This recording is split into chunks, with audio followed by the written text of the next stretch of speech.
नमस्कार दोस्तों, स्वागत है आपका द हॉरर स्टेशन, जहां डरावनी कहानियां की दुनिया आपके इंतजार में है। यहां आपको मिलेगी ऐसी रहस्यमय और भयावह कहानी जो आपको रूह को कंपा देगी। हर कहानी आपको एक नई खौफनाक दुनिया में ले जाएगी, जहां का डर और आत्मा का सामना करना पड़ेगा। अगर आपको कहानी सुनना पसंद करते हैं और आप अंधेरे में छुपे रहस्यों को जानना रखते हैं, तो हमारे चैनल को सब्सक्राइब करें और तैयार हो जाएं डर के एक सफर पर। दोस्तों, यह कहानी अस्पताल में एक बच्ची के जीवन पर घटित आधारित घटना है। शहर के किनारे स्थित शांति अस्पताल अपने समय का एक प्रसिद्ध अस्पताल था, लेकिन एक दुर्घटना के बाद उसे बंद कर दिया गया। उसके बावजूद स्थानीय लोग का दावा करते थे कि रात के समय वहां से अजीबो-अजीब आवाजें सुनाई देती हैं। उन अफवाहों की सच्चाई जानने के लिए 5 दोस्त का एक समूह अमित, रिया, सौरभ और नेहा करण अस्पताल की ओर गया। अस्पताल की इमारतें बड़ी और पुरानी हालत में थी। जब दोस्तों ने अस्पताल के अंदर कदम रखा तो दरवाजा की चरमराहट से सभी सहम गए। अंदर अंधेरा था। सभी अपने अपने टॉर्च जलाए आगे बढ़ने लगे। दीवार पर जंग लगी हुई थी और फटी पुरानी फाइलें बिखरी पड़ी हुई थी। जैसे ही वो आगे बढ़े, उन्हें एक पुरानी ऑपरेशन कमरा का दरवाजा मिला। दरवाजा हल्का सा खुला हुआ था। अंदर का माहौल अजीब था। ठंडी हवा की तेज धार और सन्नाटा छाया हुआ था।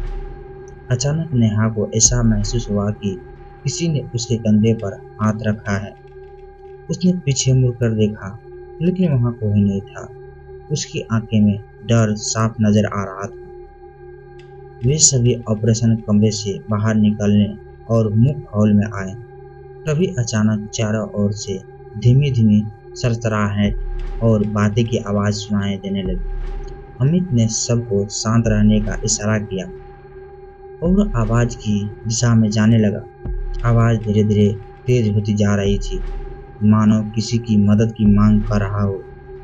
अचानक लाइटें टिमटिमाने लगी और एक क्षण के लिए सभी को ऐसा लगा सामने कोई साया खड़ा है, और जैसे उन्होंने अपनी टॉर्च की रोशनी वहां डाली, वहां साया गायब हो गया। कारण घबरा गया। हमें यहाँ से चलना चाहिए, यह अच्छी नहीं है।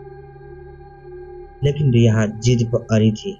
उन्हें अस्पताल की हकीकत जाननी थी। तभी उसने एक छोटी सी आवाज सुनाई दी, कृपया मेरी मदद करो। आवाज एक बच्चे की थी। वह सभी उस आवाज की दिशा में बढ़े और उन्हें एक छोटे से कमरे में एक पुराने अस्पताल की बेड मिली। कमरे में एक कोने में एक छोटी सी बच्ची की तस्वीर थी। सौरभ ने फोटो उठाई और देखा, उसमें लिखा था आरती, 9 साल का, मृत्यु 15 जून 2005। अचानक कमरे की हवा ठंडी हो गई। उस बच्चे की परछाई सामने उभरने लगी। सभी ने घबराहट पीछे हटने की कोशिश की, लेकिन दरवाजा बंद हो गया। परछाई ने धीरे धीरे से कहा, कृपया मेरी आत्मा को शांति दो, मैं यहाँ नहीं रहना चाहती। आरती की आत्मा ने, जो उस बच्ची का नाम था आरती की आत्मा ने बताया कि एक डॉक्टर की लापरवाही से उसकी मौत हो गई थी। उसकी आत्मा तभी से इस अस्पताल में भटक रही है। आत्मा ने समूह से कहा कि वे उसकी कहानी को दुनिया को बताएंगे तो उसकी आत्मा को मुक्ति मिलेगी। डर और सदमे में डूबे हुए दोस्तों ने उस आत्मा से वादा किया कि उसकी कहानी को सबके सामने लाएंगे। जैसे ही उसने वादा किया, कमरे का दरवाजा खुल गया और परछाई धीरे धीरे गायब हो गई।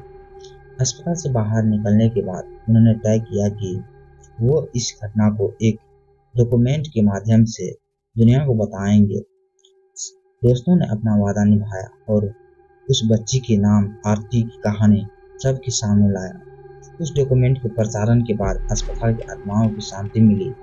वह जगह एक स्मारक बन गया। लोग उस जगह को एक तीर्थ स्थल मानते हैं, जहां उन आत्माओं भगत की शांति की प्रार्थना करने जाते हैं।